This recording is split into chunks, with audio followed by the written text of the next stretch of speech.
the quick summary points, it would be 4 steps. So step 1 is find your why. You need to know why you're doing this and what you want to get out of it. Number 2 is your profile optimization, thinking Ronsil all the way, exactly what it does on the tin. Number 3 is growing and engaging your network with a strategy that meets your why. Otherwise, it's just random. And number 4 is showing who you are and the value that you have via content. Hi, EnvisionAirs. Welcome to the EnvisionAir Podcast. If you're new here, I'm Nicole Ningyuan and I'm your host. And this is your go-to self-development podcast where we envision living our best lives, ones filled with unlimited possibilities, by exploring everyday topics related to health, wealth, community, and love. And if you're not new and you are returning, a very warm welcome back, EnvisionAir. I am so glad that you decided to come back today and take some time out of your day to learn, grow, and hang out with me. So thank you.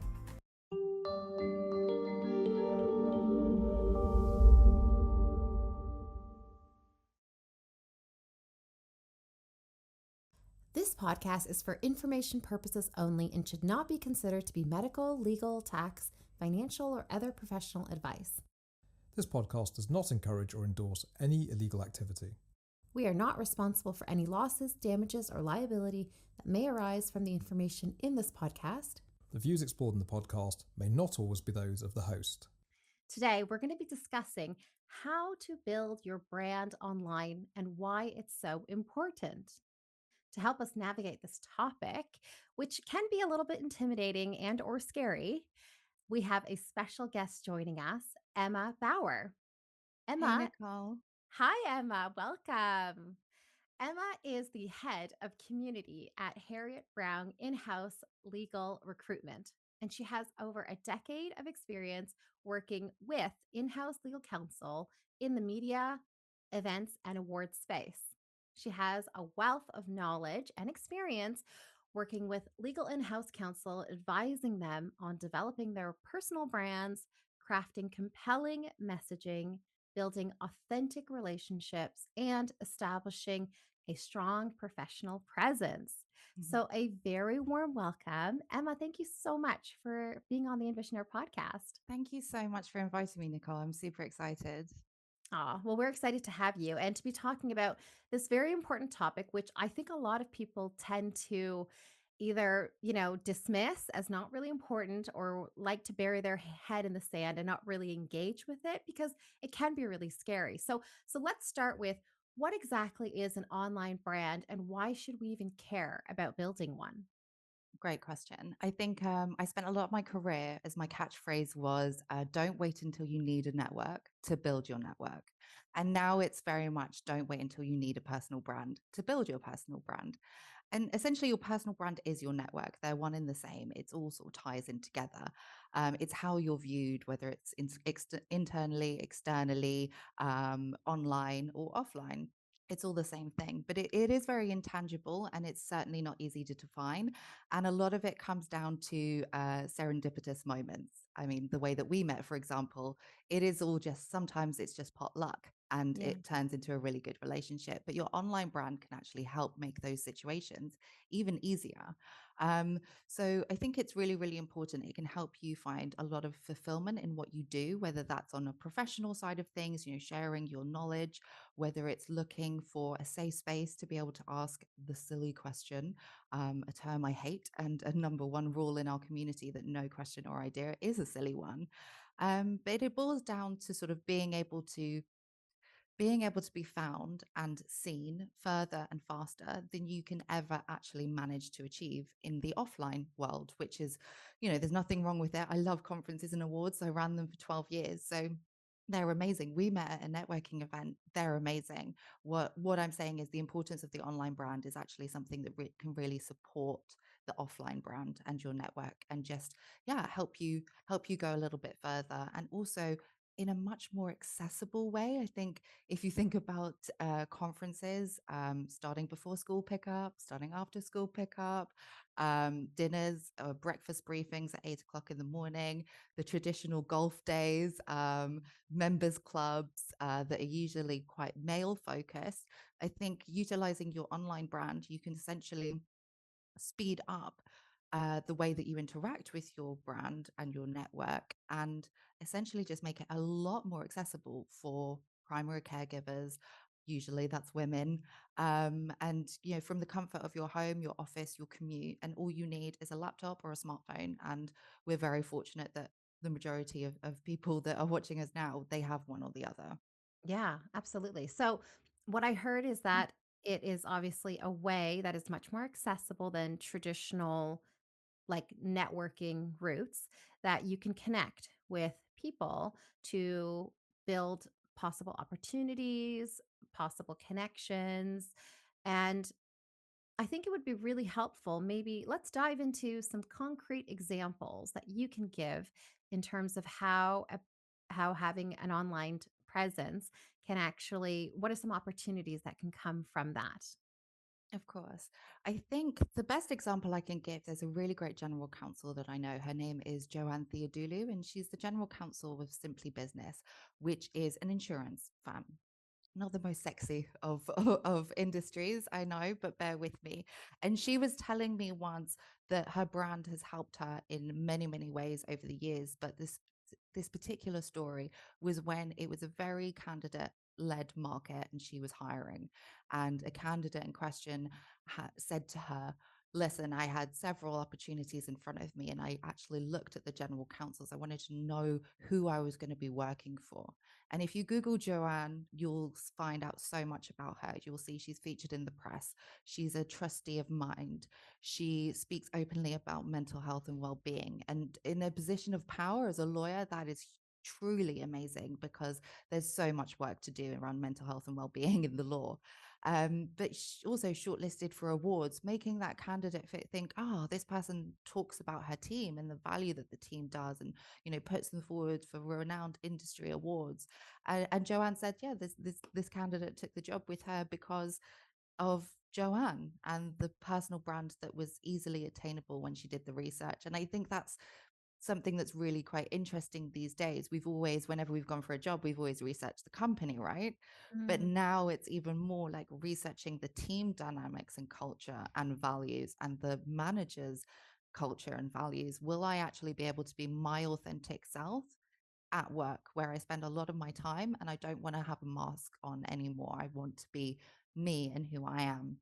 So I think that's one very good example, and one that I like to say.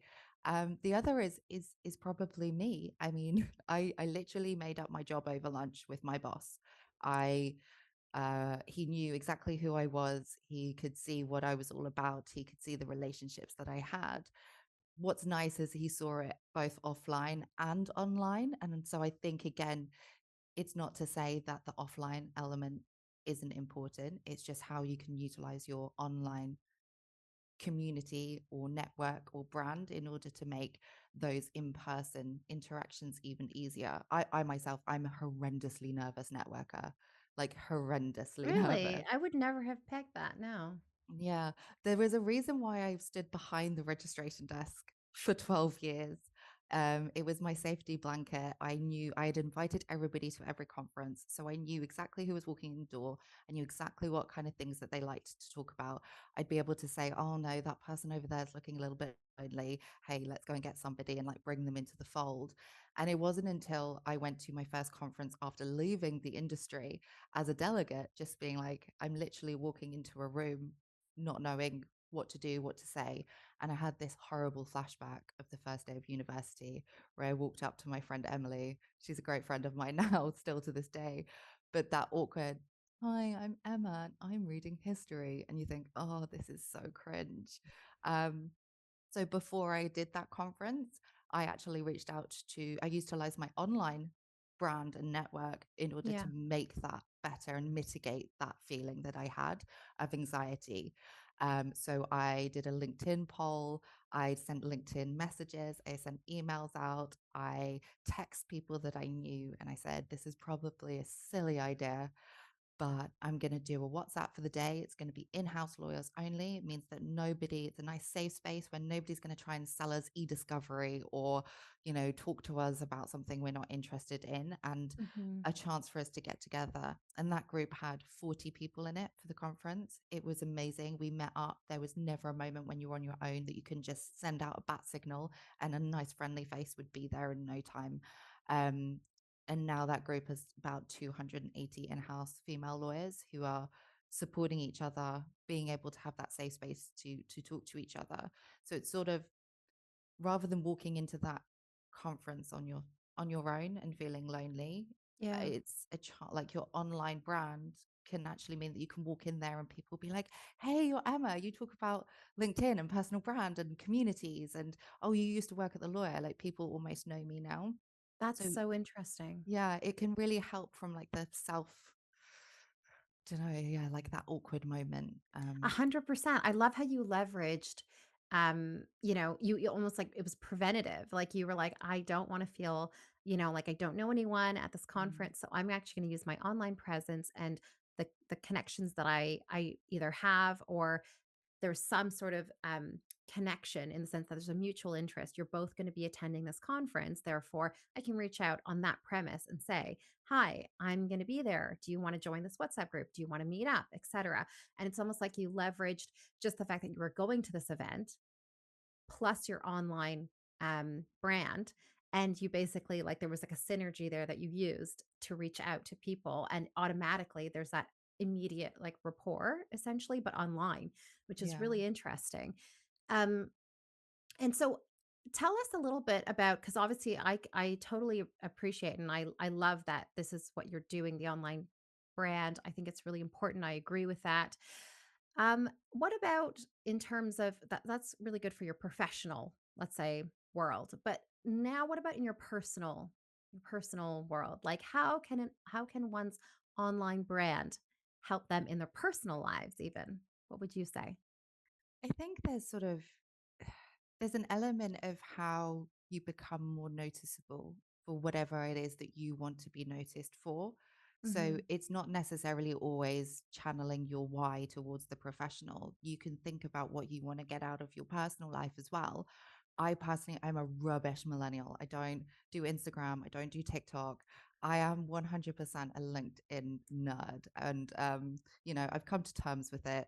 We tried, we tried setting up Instagram. It was way too confusing, but you can use some of the tools that I talk about from LinkedIn, and they're totally transferable in terms of the way that we use them as recruiters, the way I tell lawyers to use them for any profession, but also any platform.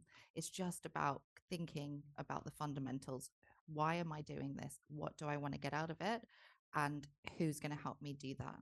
And it can literally be, so I'm thinking from a personal perspective, reaching out to people. Maybe you don't have a massive network. Maybe you move to a new area, new country, um, and you don't necessarily have that support network. This is just a random example I'm thinking of on the spot. You can use your online brand to help build up relationships. Maybe try and join, a book club, or see what events are happening, and using Facebook to see what events are happening and going along, Mm, seeing if you can set up a community of people to be like, hey, I've just moved to the Windsor area. I am 35. I don't know many people here. Just wondering, I was thinking about setting up an expats drinks at the Duke of Connaught in Windsor yeah. next Friday at 6 o'clock. And you might have one person turn up and you might have 20 people turn up, but you Hmm. could still utilize these methods to sort of put yourself out there in a much sort of safer space. I think online is safer if you're a nervous person or you feel anxious or embarrassed. Like, if nobody responds to your messages online, you just go, oh, bummer, it was a good idea. Like, everyone else is missing out. Whereas if you stand up in the pub and go, hey, I'm Emma, I'm new here. Anyone else new here want to have a drink with me on Friday? that takes a lot of cojones. Yeah. Yeah. So it's sort of like trying to work out. You might also just have a new interest and you're trying to broaden your horizons. You want to know more people who maybe you want to go into coaching or training, and you can utilize your brand to connect your online brand and network to connect with relevant people in that sector or with similar interests, and be able to again explore some of these without necessarily having to completely say, I'm stopping what I'm doing here now and I'm going to pivot and I'm going to go down that lane. It's kind of like you can try before you buy and see, follow different people with different opinions and get a real diversity of thought that might help you, yeah, professionally or personally. I love that. That's such great advice. Because I think this idea of using your social, your online brand, or I guess networking in an online space in order to find like-minded people is that's such a great way in terms of your personal, especially if you're looking to build community, looking to create initiatives in your, in your area, if you're new to a certain location. So I agree 100%. And I also think that like think about it the other way around. Like if you're on one of these like meetup groups or someone and someone says, "Hey, I'm new here," and then they reach out to you, I would feel so much more comfortable if they had an online presence. Mm, Whereas if they did not have an online presence, I'd be like, "Are you a sketchball? Like, I don't know who you are. Are you, you know?" that's very So true. I It's a feel really like valid point. yeah, it's like a mutual sort of like we're both legit people, you know? Um on that, you mentioned this idea which really prompted this question because you said like if you reach out to someone and they don't answer you or say no, I think a lot of people are really scared of that rejection. Mm, And that is obviously in person, like you mentioned, but also online because there are people who, I mean, far and lesser, like fewer people on LinkedIn, I would say. But definitely there is cyberbullying. There mm. are weirdos that are online. What would you say to someone who is like, yeah, do you know what? I would love to build my online presence, my brand, but I'm just scared. I'm scared of either like putting myself out there. I'm scared of getting rejected. What would you advise them? Mm. I think this is more from a LinkedIn perspective because I think it is probably a bit nicer than you hear about all these horrible bullies and trolls and people who just out to be really nasty, and you still do see it on LinkedIn. There are some people out there, and the number one rule is always don't engage with them. But it is scary and it's not a nice feeling, and especially if you're feeling a bit nervous anyway. It's about, I think, as long as you are going into this with a why am I doing this, and it has a tangible reason and it's something that you're passionate about, or something that you think that's going to help me find fulfillment, that's going to help me find joy, that's going to help me be a better person, or me to give back in a way that will make me feel good. As long as you're not just, don't network or build a brand for the sake of it. It needs to be focused and it needs to be, because it needs to be authentic, right? There's no point doing a fake persona because it's all going to come out and it's going to be stressful. You don't want to engage in that. So it's about finding your comfort zone, and you can follow strict steps, but you can also follow them in a way that makes you feel comfortable. So, when we do our training with in-house lawyers and their teams, the one thing I say is like, this is the ratio that we use and it works for us and it's completely transferable to you. But if you want to start off with a lower ratio, if you just want to do a little bit here, just allocate 30 minutes a week where you think about this and you create that safe space. These are some of the things that you can think about. These are some of the things that you can do. And if you don't do it within that 30 minutes, it's fine, move on. And there's always next time. There's always the next session, whether that's once a week, every day, a couple of times a week.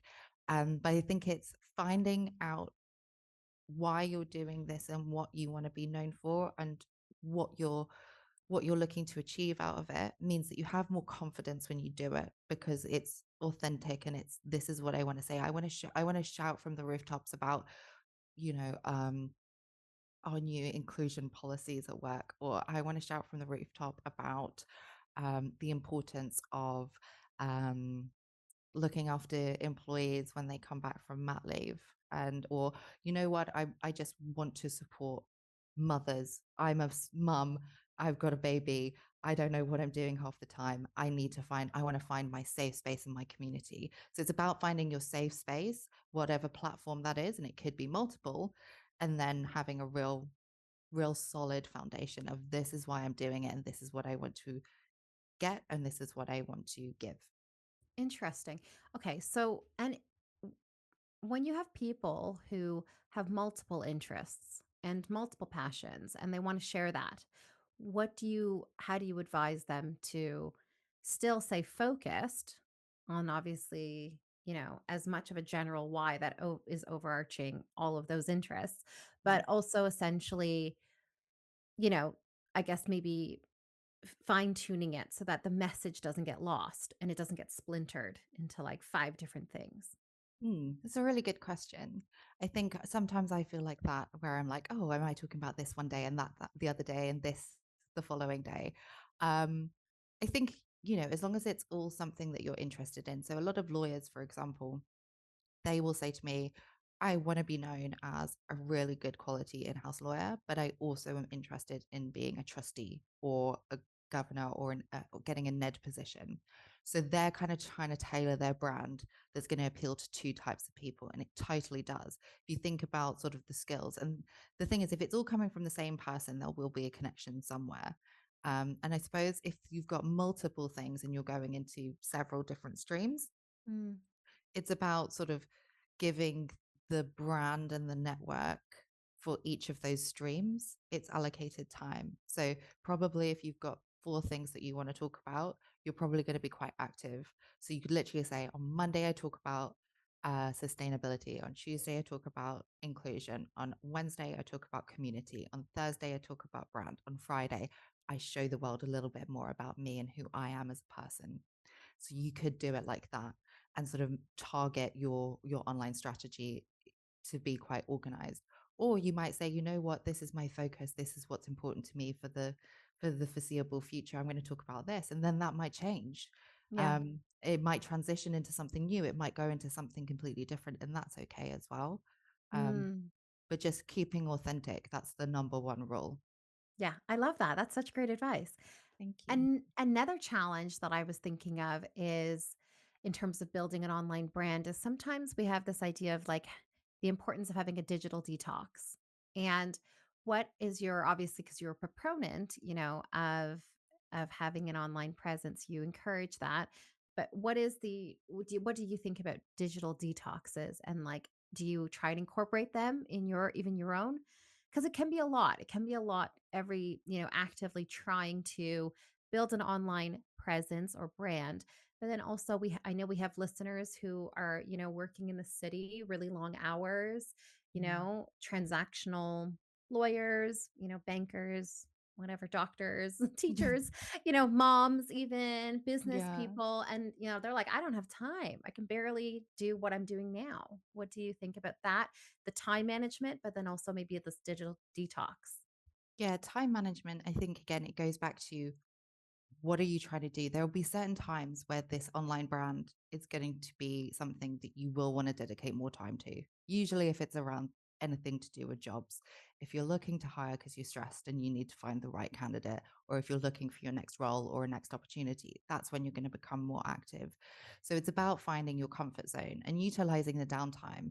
Me and my colleague Martin, for example, our commute is overground National Rail. So we do a lot of what we do in the commute if you have a Mm, chance. So you can prep and look at content or posts, come up with ideas, you can send connection requests, you could follow people, you can look at companies, get ideas and do it from the tube. Obviously some people need that time. I think it's very important as well. If you use that time for your mental health and well-being to be able to separate life, then don't feel like you have to do it then. But it's sort of finding where it slots in and where you're comfortable with doing it. You could do it and be like, you know what, I don't take a 4-hour lunch break, and I probably should have a bit of a break and take half an hour where you go, I'm going to eat a sandwich and I'm going to spend half an hour, and just saying just half an hour slots. Like, don't feel like you have to go from 0 to 1 million in a week. Just it's all about going at your own speed. And I think, from my perspective, yeah, I don't have a lot of like more of the more personal social medias. So I'm quite good at separating, but not 100% at all. So for example, I didn't have LinkedIn notifications on my phone, for example, because then in the evening I would get people messaging me or commenting or liking or connection requests, and that would just bring my mind back. And then obviously that's a professional environment, so that's bringing me back into my work day. So I didn't have those notifications, and I think that helps.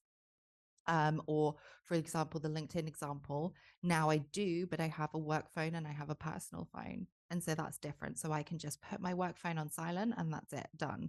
And then it's my own weakness. If I go, oh, I'm just going to end up on LinkedIn, which sometimes I do because, as I said, I'm a nerd. Yeah. But I think, setting your boundaries and going, so for example, when we talk to our consultants, we're like, literally put 30 minutes in your diary, either first thing in the morning or end of the day, Monday, Wednesday, Friday. It's an Mm. hour and a half a week. That's all we ask from you in order to do that. And obviously it makes sense for them. They're recruitment consultants. Their whole job is about building networks, building brands, building expertise, being seen as a thought leader. Mm-hmm. But the tactics, as I said, are transferable. You just change whatever the why is, and you can take this and rinse and repeat it. But if you end up saying, I'm just going to do this on a Friday afternoon for 30 minutes every week, that's absolutely fine. So it's about, think about what you're looking to achieve, and then think about what time you have tangibly and realistically. And Mm-hmm. then just say, this is something I do on Wednesday mornings. And Mm-hmm. that's it. And Yeah. then don't feel bad. Don't feel pressurized about how fast or slow you're moving. If you start doing anything towards this, you're already ahead of the game. You're already doing better than you were before. So it doesn't matter if it's just a little step or you've taken 10 steps. Just go at your own pace and set those boundaries, allocate a bit of time. And sometimes you'll be like, this is more important to me at the moment. And you might do that 3 times a week. And then you'll be like, you know what? It's August. I'm just gonna leave this for a little while or just check in once a week. So it's up Yeah. to you, but it's Yeah. yeah, you Oh, I can love you can that. make it work. Oh, fantastic. Well, that's great. Um, Now, okay, so you definitely convinced me about the importance of it all. And I'm sure many listeners are like, okay, I'm interested. So, Emma, tell us, how can we actually start to create our online brand? Is there a step by step, framework we can start using today? Yes. So I'm taking this and nicking it from something that my boss and I have created at Heriot Brown for our consultants. But I think the quick summary points, it would be 4 steps. So step one is find your why. You need to know why you're doing this and what you want to get out of it. Number two is your profile optimization, thinking Ronsil all the way, exactly what it does on the tin. Number three is growing and engaging your network with a strategy that meets your why. Otherwise, it's just random. And number four is showing who you are and the value that you have via content. That's the scariest. The scariest step is the when you go from just sort of the more one to one and you're like, I'm going to go one to many and just put it all out there. But I think if you start with numbers 1, 2, and 3, it helps build your confidence and you can utilize it to actually go a lot further in terms of the way that you might engage offline and then up to the content bit. Oh, yeah, this is so good. I like a four-step process. That's really good. Can we now let's dive deep into each of these. So the first one you said is find your why. So how do we start finding the why to build an online presence and brand? Yeah. So it's we start to see a lot of common themes, but essentially the conversations that I have with people one to one, it's very varied. So I'll give you some sort of common ones that I come across, and that might help spark some ideas. So obviously, there's the recruitment angle. You might be looking at where your career is going, where you aspire to be, how are you going to get there. That's a really good why. You don't want to be waiting until you're disgruntled in a role to be thinking about what's coming next. You might be a hiring manager who isn't allowed to use agencies very often. You have an internal talent, maybe a quite specific role coming up. You could utilize this growing of your brand to sort of showcase to your ideal talent pool and candidate pool that you're the right person for them to work for, that will help in 6 months' time when you're looking to hire a position. You might be wanting to think about paying it forward. You might be thinking, I know a lot about this, and I have a lot of really great conversations on a one-to-one basis about this that seem to be met really, really fondly and kindly, and people are enjoying this. Like, maybe I should take this one step to the next level in order to hopefully help more people. It could be, I mean, in-house lawyers. 14 years I've worked with in-house lawyers, and even this week I've already heard it's a lonely place. um, every single week I hear that. It can be daunting, and it doesn't matter if you're a lawyer or somebody else, or and this is personal or professional, but you might just feel a bit alone.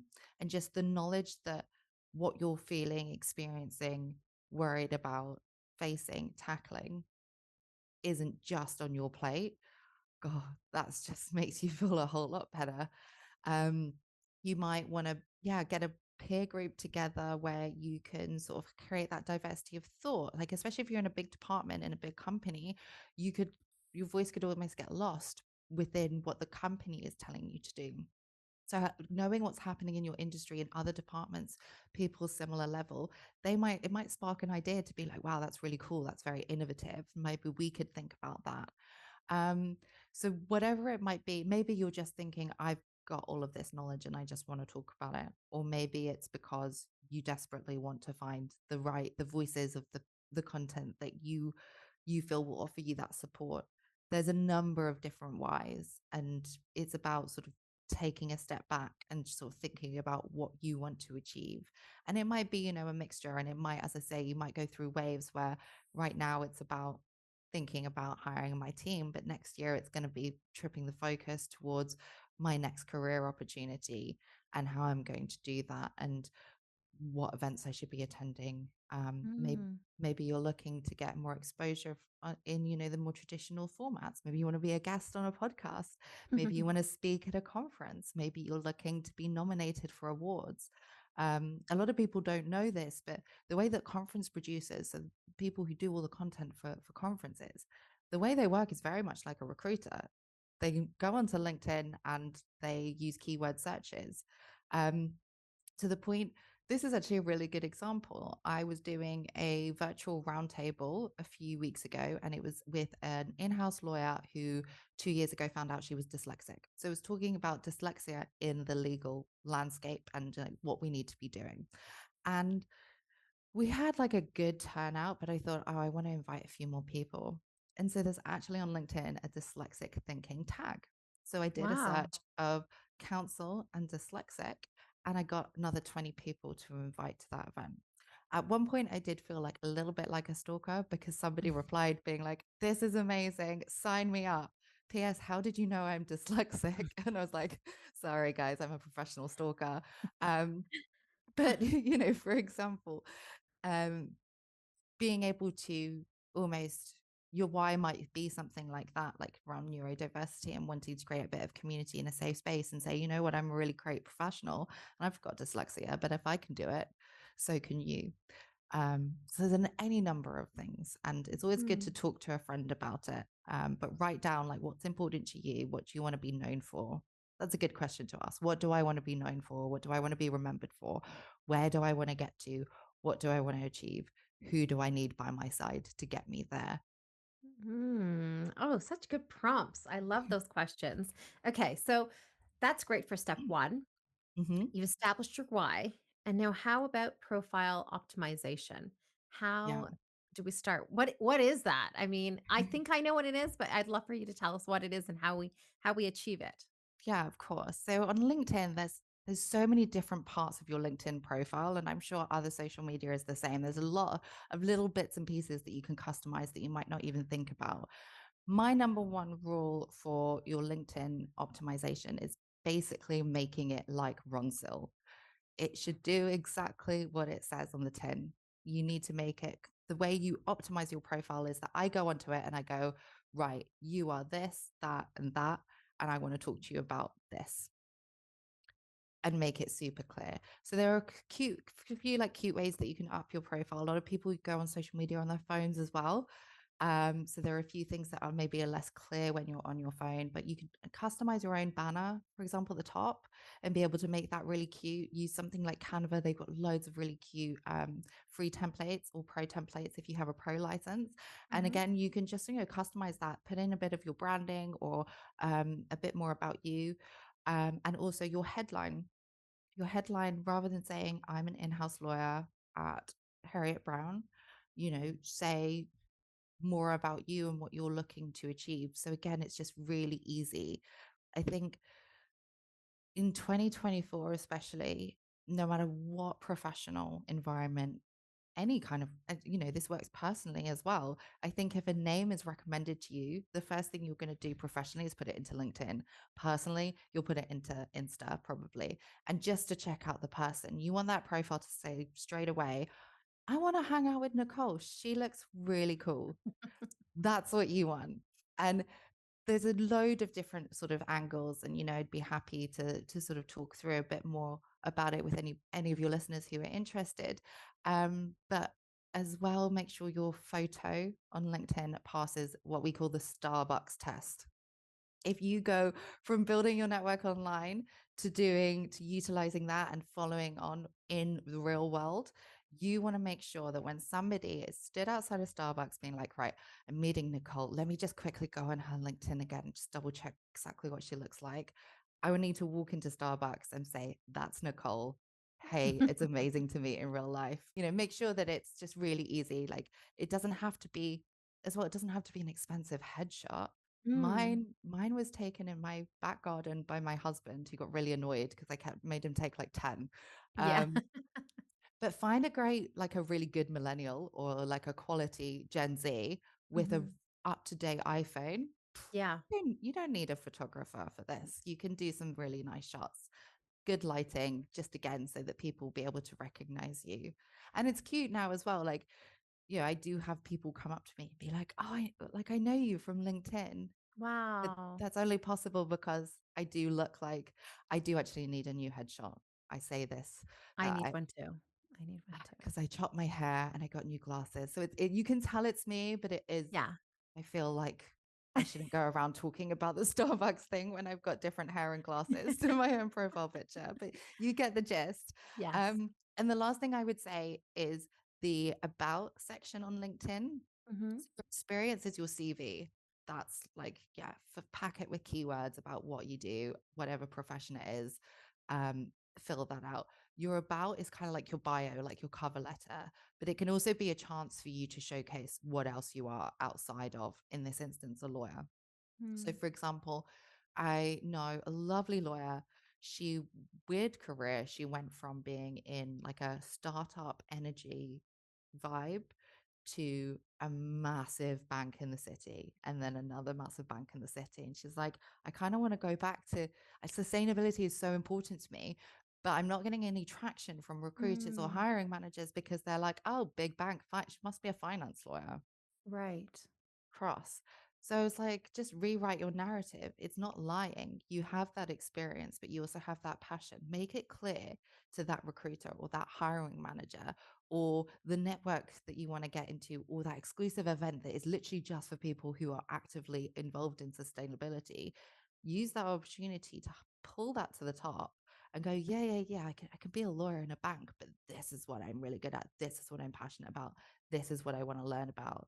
You can use cool things like emojis and bullet points, space it out. Nobody likes big chunks of text. Um, and maybe say something like, if you're really wanting to pay it forward and that's for it, maybe have a section like at the top, be like, ask me about personal branding, community for lawyers, your Mm. LinkedIn profile. That can be quite Yeah. cute. Or Love say, that. I'm really interested to know more. I'm curious about AI and data analytics. Yeah. Oh my gosh. Yeah. Just feel free, just have a play around with it, see what works. But always go back to like right when you go on that page and the first like few scrolls, does Mm-hmm. my profile, if your profile is optimized, then the person looking at it for the first time goes, I know who you are. It's Ronsel. It's exactly what it does on the tin. If you Mm, go onto my LinkedIn profile, I have my banner and my headline, or if I look at your profile, you see Emma Bauer creating communities and building brands for in-house lawyers. mm, That's what I do. yeah. Does that interest you as a lawyer to connect with me? Hopefully, yes. Yeah. So, yeah, Amazing. have a play around and see what you're comfortable with.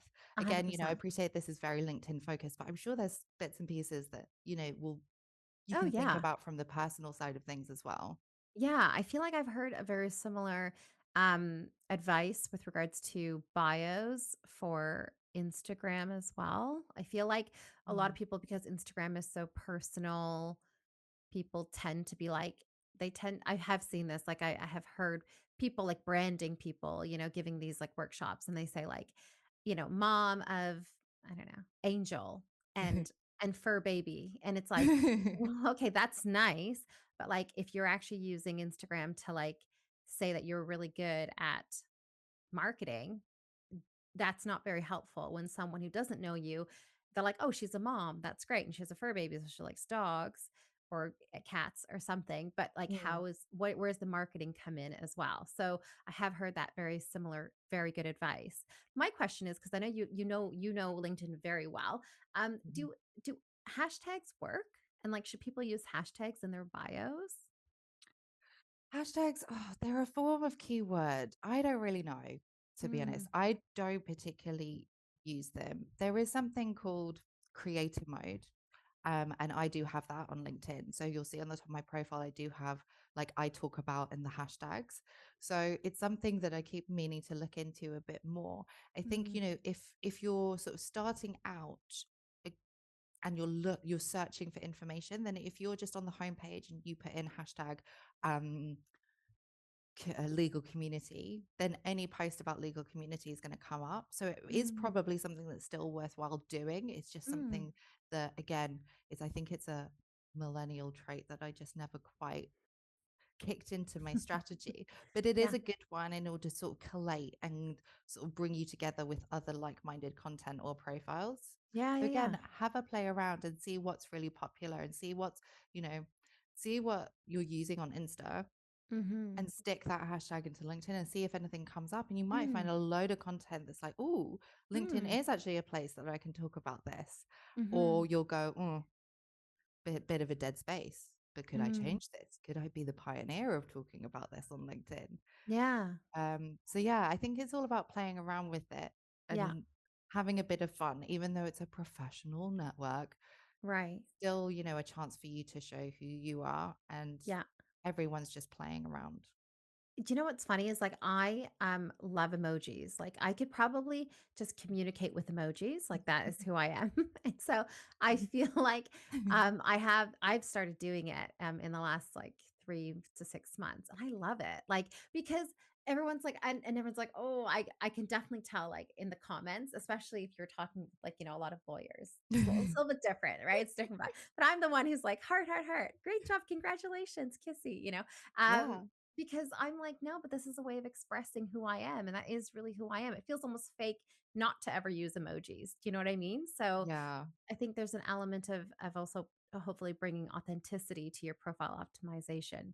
And Yeah. for some, that might be not using emojis, which is totally fine too, you know? So Exactly. It's like, yeah. don't use it if it's not something that's comfortable for you. Like when I started at Heriot Brown, I was like, guys, by the way, I've got a really bad smiley situation. Like it's ingrained in my body. I send them on Teams, I put them on emails, I put them on text.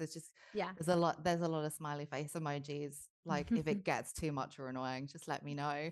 But I do the same on LinkedIn as well. And Yeah. I'm like, yeah, because I'm smiling. Like this is fun. This is interesting. Yeah. And again, if you think about the way that you display content, it can break things up or add a Yeah. meaning in. Yeah. Rather than using a bullet point, why not use heart-shaped emojis? Yeah. Exactly. I Like, love because you that. love this, so why not show it? Exactly. And you can do that in your bio as well. You can Yes. do that in your, I have emojis that are like red color, like a red arrow when I work for the lawyer because the brand is red. And that's like my bullet Ah, point. It's a little red arrow because I right. like bringing the pop of color Mm. and a bit of personality.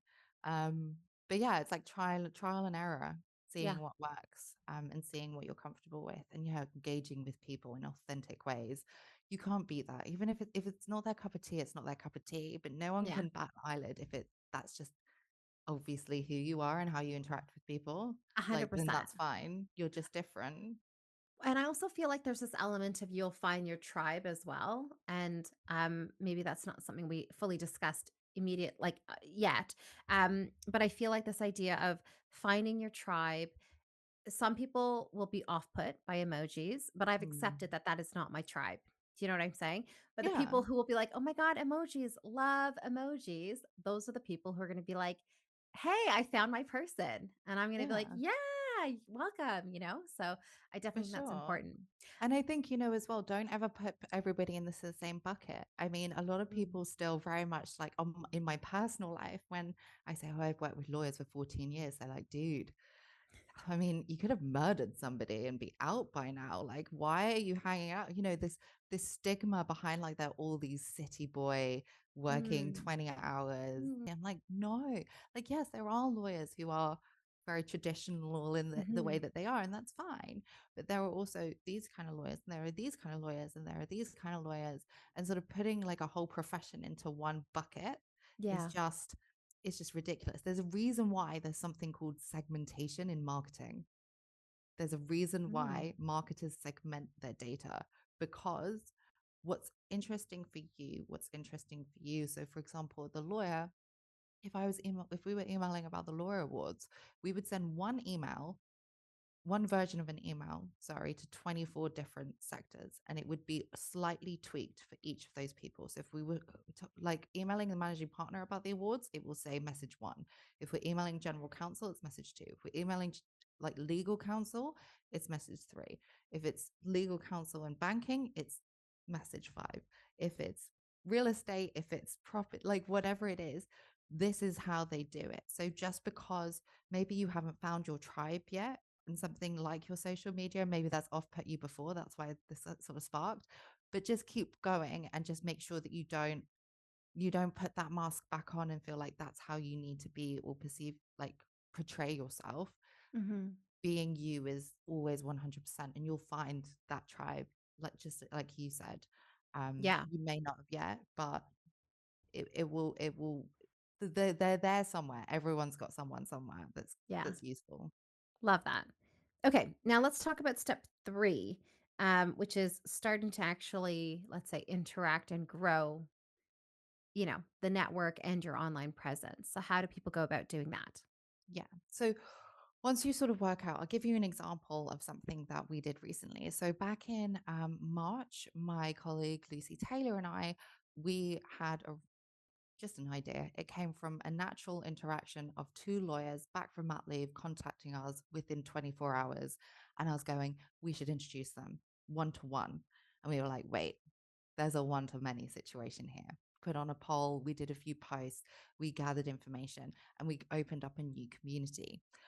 So it's called the In-House Lawyers Parents Club, and it's a space for you to, as a very professional person, but have that tribe of people who also get the being a parent. And it is parents. We do have some boys in it as well, which is good. The boy population of the parents club is growing, which is great to see. But for example, I really wanted to grow my network of other in-house lawyers who are parents, because I was like, this is having such amazing feedback. I want to share it with as many people as possible. So I just started growing my network with people with who had keywords in their profiles of some kind of maternity, paternity leave. If they had mentioned, posts recently, a lot of people, who are working parents, they'll post like their top tips. And I started to grow out my connections and my online network with these types of people so that I could engage with them now and let them know about what I thought was a really exciting community. And it is. We've now got, I think, 120 Parents Club members, which is Wow. amazing. We're doing, a series of different events to help support them. There's a WhatsApp as well, that's very active with people sharing their tips, advice, sorrows, woes.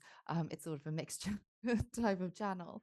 But what's really interesting is by growing and engaging with that profile of people. Mm-hmm. Just this week alone, in my home feed on LinkedIn, I've had 3 posts served to me with second degree connections, and it's about them returning from maternity leave. I've been able to reach out to Interesting. them.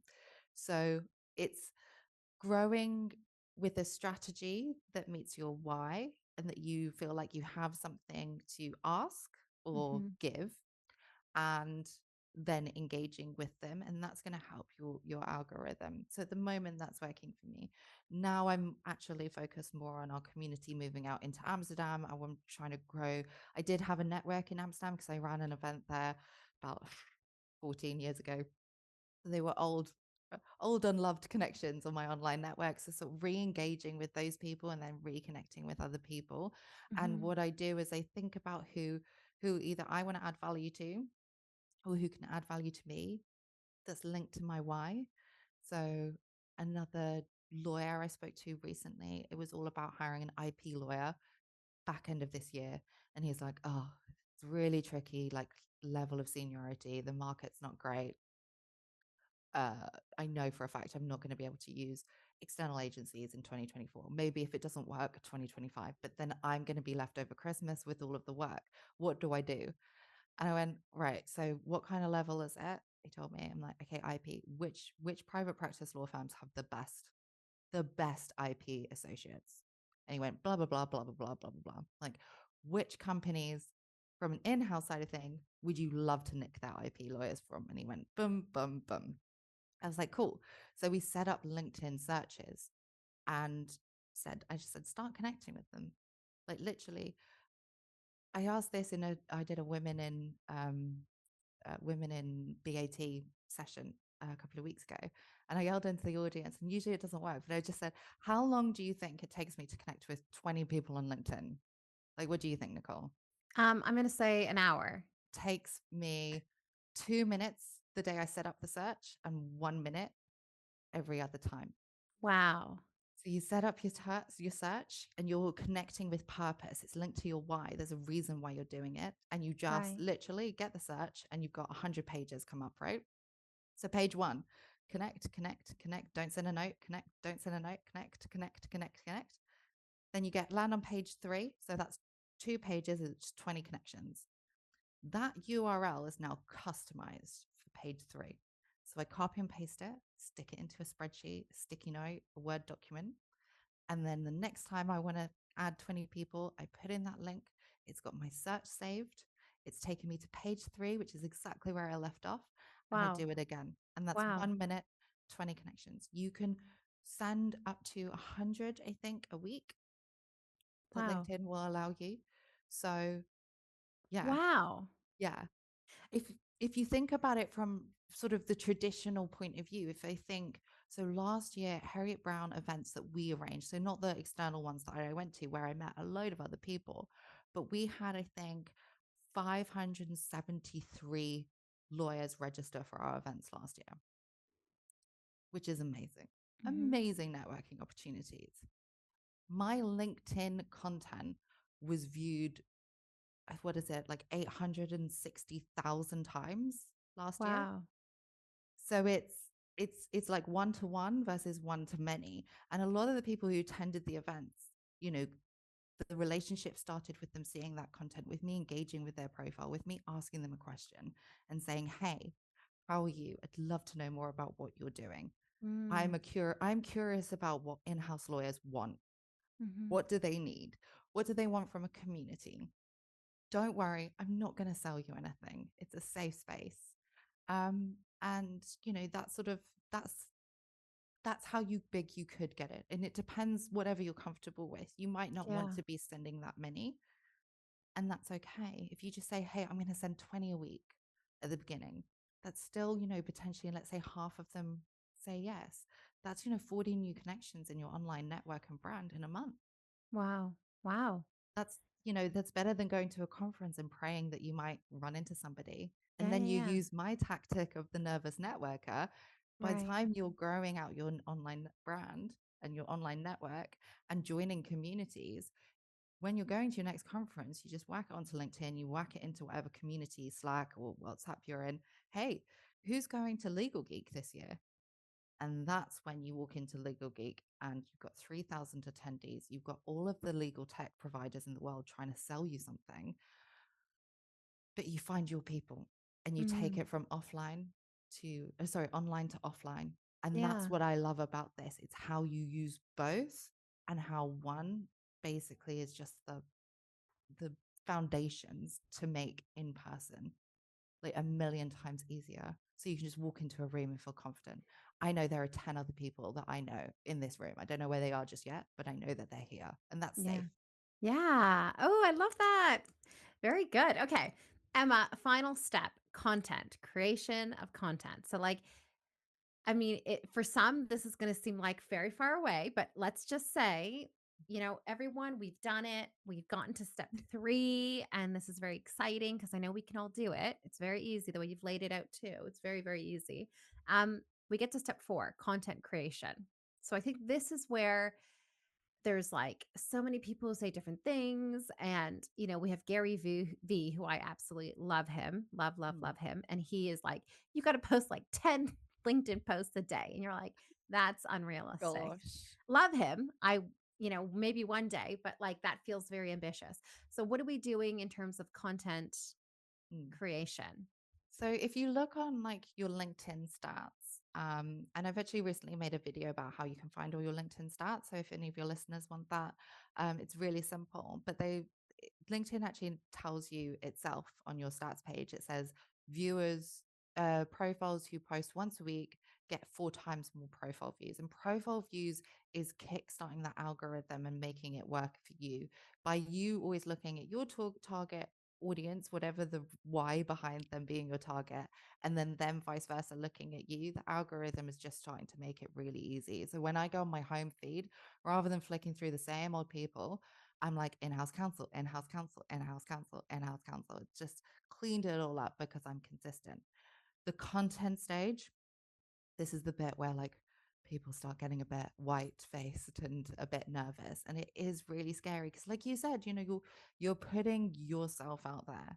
So again, you just need to feel confident. I would recommend trying to post once a week. We talk about 3 different types of content.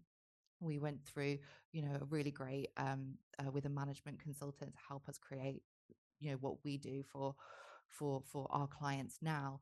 And the way that they described it to me, I think before I was very much like I loved posting, but I didn't necessarily have a strategy. And what they taught me was there are 3 different types of content. You got your valuable content, you got your credible content, and you got your entertaining content. And they all have a purpose. Now, in an ideal world, you would then hit one of these every single week. So you do your valuable on Monday, your credible on Wednesday, and your entertaining on Friday. But if you can just even do one a week, that's something. And if is it helpful if I sort of explain a bit more about Yes, what each of those are? please. Yes, yes, yes. So I was explaining this to my MD earlier about this was actually in reference to how you take one idea and you create multiple different types of content.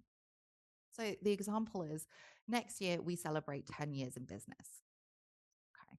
So the let's start with the entertaining. The entertaining post is here's a picture of Heriot Brown branding on a cake, all the team together. We got our clients together at this party. Everyone had a really good time. There were fireworks. Like, this is really cool. So that's your entertaining 10-year anniversary post. Your credible one would then be, let me tell you what we've achieved in 10 years. We've had X thousand people join our in-house legal community, the first in-house legal community that any recruitment company in the UK has ever done. We've had this number of people up to our events. We've made this number of placements. We've worked with this number of the FTSE 100.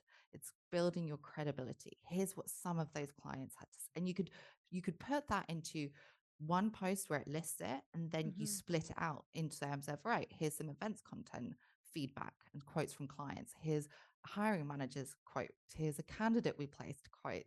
Here's our career coach offering. So every candidate that we place in a permanent role at Heriot Brown, we offer 3 complimentary coaching sessions. So Wow. we have feedback from, Tammy's relationship with our clients as well. So that could be almost like 20 posts of different kind of feedback. It's all building the credibility of Heriot Brown. And then the valuable side of it is thinking, we did all of this. What were the lessons that we learned in each part of that step? And what can I share with other people in terms of, growing a team? We grew from Scott Brown to 15. By probably be about 20 by the time we actually have this scenario.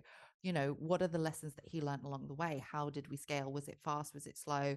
What would be our advice to other people who are setting up their own business? That's valuable for other people, and that could be to other small business owners or people who are starting off like a side business, or it could be from our perspective as well, like a sole general counsel who's thinking about growing their team.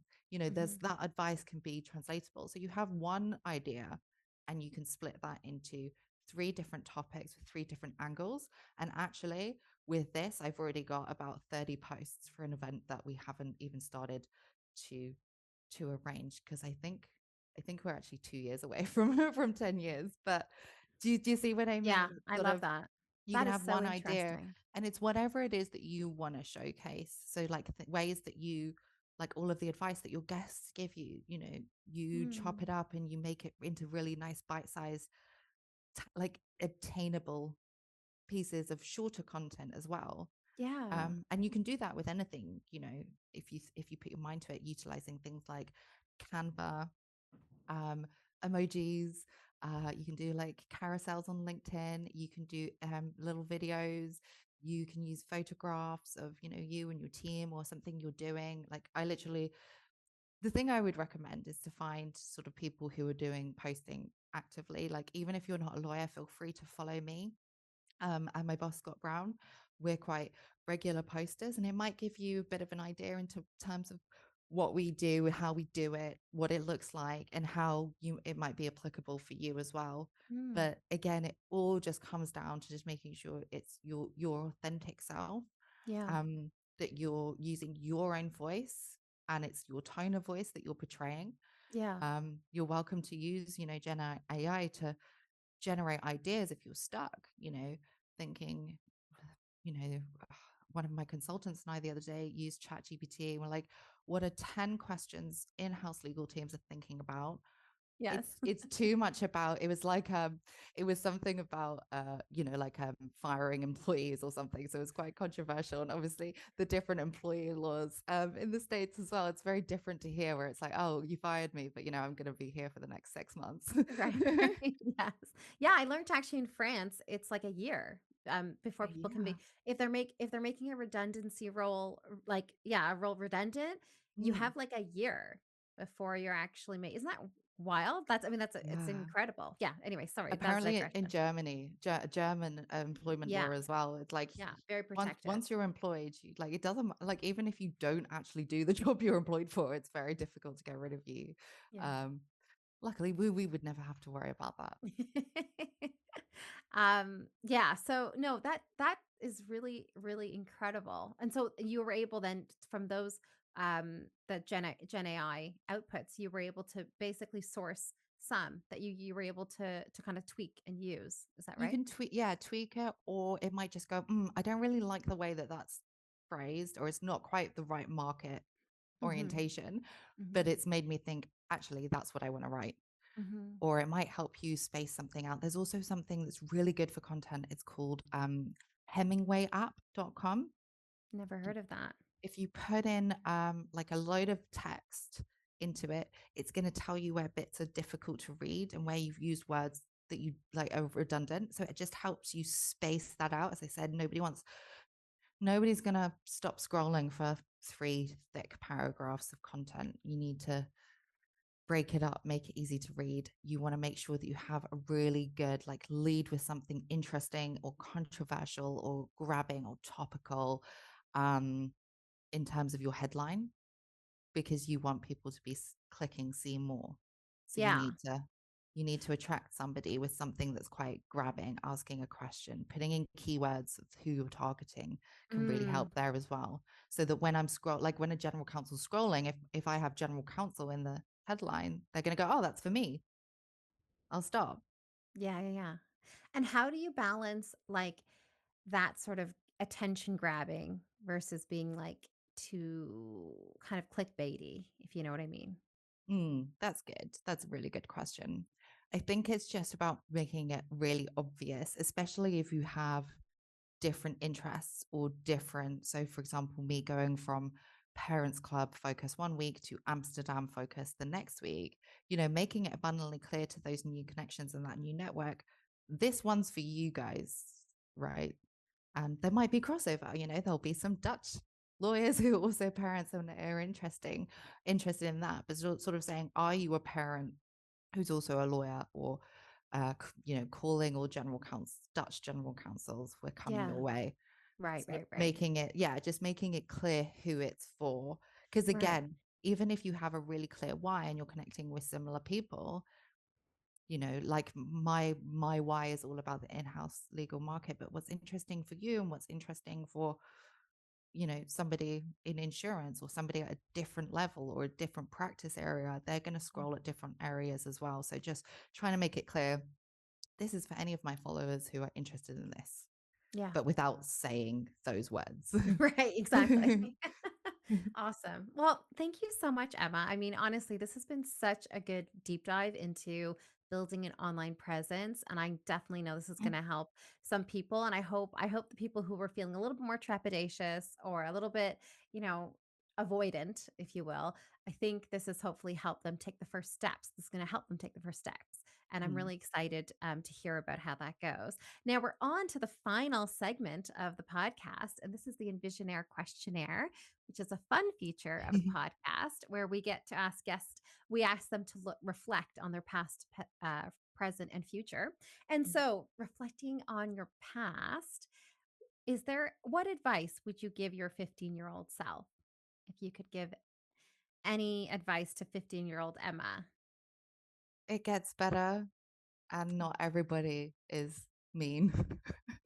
Aw. um, I think I, for example, right now, I can probably tell I'm got a little bit pink. So I have something called rosacea, Oh, yeah. which means that I flush. Hmm. But when I was a teenager, I didn't know that. So a lot of people picked on me in terms of thinking that I was uncomfortable or embarrassed a lot of the Right. time. And I Right. think in my older age, I think now I know what it is. I used to Mm. cover it with makeup, and now I've just gone back to, you know what, if I go red, it's fine.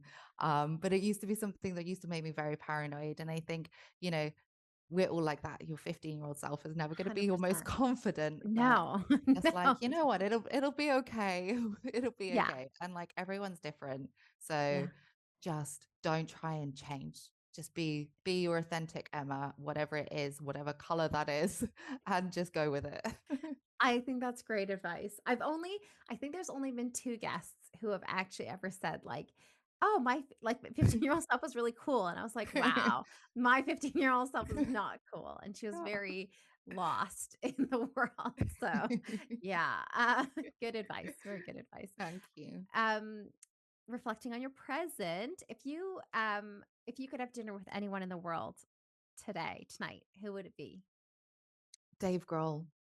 Oh, okay. I think Dave Grohl is just an inspiration that if you are ever, whenever I feel down and like whenever anything bad has happened to me or to people around me, I just think Dave Grohl, and I put on the first Foo Fighters album, and I think this guy just lost his best mate at Mm. 27 years old. His band, who was going to take him all the way, is in tatters. And you know what Dave Grohl did? He wrote an album, he booked time in a studio, and he performed every single instrument and sang on that album, that first Foo Fighters album himself, bar I think one guitarist helped him on one song.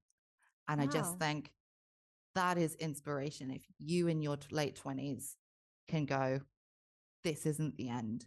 This is something that's hard, but I'm going to get through it. And I just think, yeah, whenever I feel a bit shitty, I put Foo Fighters on and I go, I'm going to be Dave Grohl. And so if you were having dinner with him, what's a question you would ask him then? Just ask him like, hey, like, how are you so cool? Um, so once we get past the fan girl, because I just do love their music, I just ask him like, what was it like? Like, how did you deal with that? How did you move along? Like, how do you deal with being now such a huge star, but seem to be so down to earth? Mhm. Um, you know, I think it would just be very interesting to hear his story. I think Yeah. that's my curiosity is all about individual people and their stories and the Mhm. lessons that they've learned. So I just want to know, like, how did it feel when it worked? Now looking back, like, can you even imagine that you managed to achieve that? Yeah. And what did you learn along the way? And how did you make sure it didn't change you into becoming, somebody who's not inspirational? Yeah. Very cool. Awesome. Aw. Okay. And then the final question, which is looking towards your future. What's one goal you'd like to achieve in the next couple of years? That's a super cool question. Mm. There's a joke There's a joke that we actually stole from How I Met Your Mother, but that like future Emma is actually like totally in control of anything. So future Emma's totally got everything under control, and then future Emma and then past Emma becomes present Emma, and she looks back, she's like, past Emma is so lazy, she's not done anything right. So whenever you say future Emma, I was sort of having a little giggle. I would hope I would hope in the next couple of years, my aspiration is to take this to the next level. I've literally in the last 6 months been offered the opportunity by my company and my boss in order to do this myself, to build out. We've piloted this with a small number of lawyers in a FTSE 100, just done like presented it to an ERG. I want to see where this goes, and I want to try and help as many people as possible in terms of feeling comfortable and just showing them how easy this is. So I would hope, my aspiration is to make this really work and build it into the community that I've grown, and essentially help as many in-house lawyers as possible find the fulfillment that they're looking for, whether that's in Mm, the law or outside of it. And I'm hoping that some of the things that we're doing in 2 years' time, it'll be a little less disorganized and reactionary, and it's going to be, properly planned out and ready to go. amazing. Very cool. Well, I can't wait to watch this. So, watch the space, Envisionaires. Um, if people want to connect with you, where is the best? Presumably LinkedIn, but is there Like, anywhere? I do have an Instagram that I made when I was trying to hire a social media manager, but I don't remember the password, so I don't really Okay. go on to it. So LinkedIn, linkedin.com slash Emma Bauer. Customize your URL. It's easier to share. Um, Oh, very you can do good. that as well when you're optimizing your profile. But I do share a lot of different types of, well, I'm going to start sharing a lot more tips on there as well. So hopefully it will resonate with your listeners as well. And then once they're following me, they're welcome to comment and ask questions or DM me on there. Always, again, just a bit of a geek. So I love answering questions around this stuff. Amazing. Oh, that's so good. Thank you so much, Emma, for being on the podcast today and just sharing so generously and giving us really good strategies to start implementing. So I'm definitely going to fine tune a little bit my profile as well based on what we talked about. So thank you. Thank you And so much for having me. This was so much fun. You make your guests feel so like we're just having coffee and a drink, and it's just really fun. So thank oh, you. thanks, Emma. That is so sweet. Thank you. It's always good to hear that. And again, you're always welcome to come on whenever you like. So we can talk more about branding and do more deep dives into profile optimization, I'm sure. um, thank you, listeners and visionaries. Thank you so much for listening and tuning in.